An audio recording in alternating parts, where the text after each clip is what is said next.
ৰঘুপতি ৰঘুপতি ৰঘুপতি ৰঘুপতি ৰবি শৰ্মাৰ এখন নতুন চিনেমা ৰঘুপতি। তো এই চিনেমাখনৰ বিষয়ে আমি সকলো কথা আলোচনা কৰিম, মানে A to Z, কোনে লিখিছিল, কোনে ডাইৰেক্টৰ কৰিছিল, এণ্ড টপ কাষ্টাৰ কোন কোন। So' we will discuss in this video' everything. ঠিক আছে, we will discuss everything in this video'. তো তাৰ আগতে চাই লওক এই চিনেমাখনৰ মানে কিছু মুহূৰ্ত, the trailer of the movie Raghupati. চাই লওক, this is the trailer of the movie Raghupati.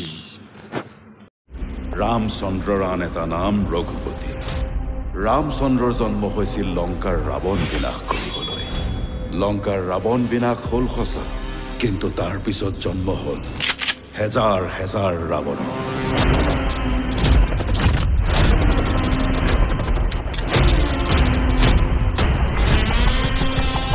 মোৰ সমষ্টিৰ মাটিডোখৰ যায় গঞা ৰাইজে অযথা হুলস্থুল কৰি আছে। ৰঘুপতিকে এতিয়া তালৈ পঠিয়াই আছো। ৰঘুপতি নালাগে, ৰঘুপতিক নালাগে।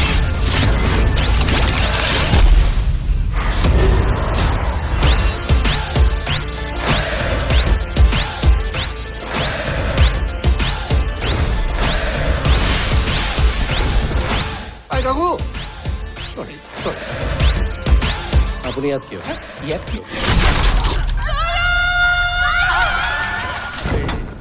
ইয়াত বহুত পাৱাৰফুল মানুহ ইনভলভ হৈ আছে।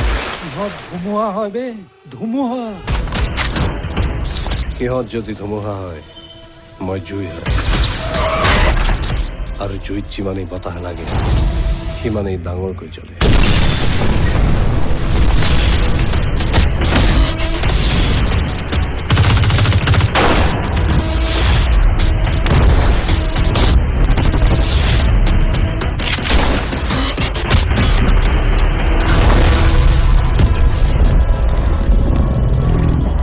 ভাই লোক হৈ গ'ল, ট্ৰেইলাৰ চোৱা হৈ গ'ল। এইটো আছিলে মানে কি ৰঘুপতি চিনেমাখনৰ মানে কি এটা চোটা মোটা ট্ৰেইলাৰ, মানে এটা সৰু সুৰা ট্ৰেইলাৰ আৰু।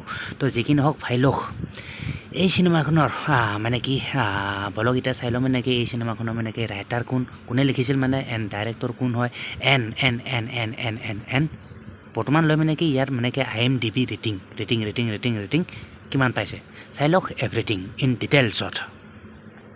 ভাই লোক, শ্ৰী ৰঘুপতি।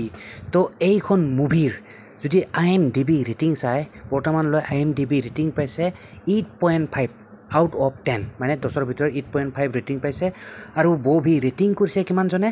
ৰেটিং কৰিছে আপোনাৰ বৰ্তমানলৈকে 588 জনে, মানে 587 জনে ৰেটিং কৰিছে, আৰু ৰেটিং পাইছে 8.5 আউট অফ 10, 10ৰ ভিতৰত 8.5। ঠিক আছে, চ' যি কি নহওক ভাই লোক, এতিয়া চাওক মানে কি তো এই চিনেমাখনৰ যদি আপুনি ডাইৰেক্টৰ চাই, এই চিনেমাখনৰ ডাইৰেক্টৰ হ'ল আপোনাৰ সুব্ৰত কাকতি, আৰু ৰাইটাৰ মানে লিখিছিল এইখন চিনেমা আপোনাৰ ৰাইটাৰ হ'ল আপোনাৰ কোন ৰাইটাৰ হ'ল ৰবি শৰ্মা, মানে কি ৰবি শৰ্মা। ঠিক আছে, যি কি নহওক, আৰু এই শৰ্মা, তাৰপিছত আপোনাৰ প্ৰীতি কংগনা, তাৰপিছত প্ৰিয়ম পল্লৱী। ঠিক আছে, এইবিলাক হ'ল টপ ষ্টাৰিং কৰা ব্যক্তি। তো যি কি নহওক ভাই লোক, এতিয়া চাই লওক মানে কি এই চিনেমাখনৰ টপ কাষ্টাৰ কোন, মানে কি কোনে কাষ্টিং কৰিছে আৰু কি নামেৰে কাষ্টিং কৰিছে। তো চাই লওক এভৰিথিং। ঠিক আছে, তো এই চিনেমাখনৰ যদি আপুনি টপ কাষ্টাৰ চাবলৈ যায়, তো টপ কাষ্টাৰ হৈছে আপোনাৰ নাম্বাৰ 1ত আছে আপোনাৰ কোন? সুব্ৰত কাকতি ডাইৰেক্টৰ হয়। তাৰপিছত আছে প্ৰিয়ম পল্লৱী হিৰোইন হিচাপে কাষ্টিং কৰিছে, এক্টৰ বাইদাৱে, এক্টৰ বুলি নাম দিছে ইয়াতে। তো যি কি নহওক প্ৰিয়ম পল্লৱী সকলোৱে জানে আৰু।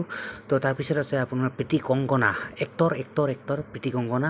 তাৰপিছত আছে আপোনাৰ ৰীনা বৰা এক্টৰ হিচাপে কাষ্টিং কৰিছে মানে। তাৰপিছত আছে ৰাজ শৰ্মা এক্টৰ হয়। তাৰপিছত আছে আপোনাৰ এইটো অৰুণ নাথ এক্টৰ হয়। তাৰপিছত আছে আপোনাৰ ৰবি শৰ্মা এক্টৰ হিচাপে কাষ্টিং কৰিছে।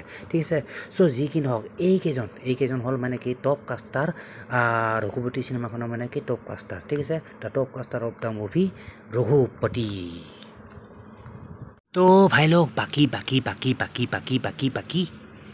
আৰু কি ক'ম? তো বাকী ক'বলগীয়া একো নাই ভাই লোক। তো বাকী এই চিনেমাখন কোনে চালে আৰু কোনে কোনে চাই ভাল পালে so obviously let me no in the comment box comment কৰি জনালে হ'ল ঠিক আছে কোনে কোনে চালে আৰু কোনে কোনে চাই ভাল পালে মানে কি আপোনাৰ মতামত জনাব পাৰে ইন দ্য কমেণ্ট বক্স তো যি কি নহওক ভাই লোক আশা কৰোঁ ভিডিঅ'টো চাই ভাল পালে এণ্ড যদি ভাল পালে অবভিয়াছলি এটা लाइक कर দিব and don't forget to subscribe my YouTube channel तो मिलते हैं फिर नेक्स्ट वीडियो पर तब तक के लिए bye guys and see you in the next video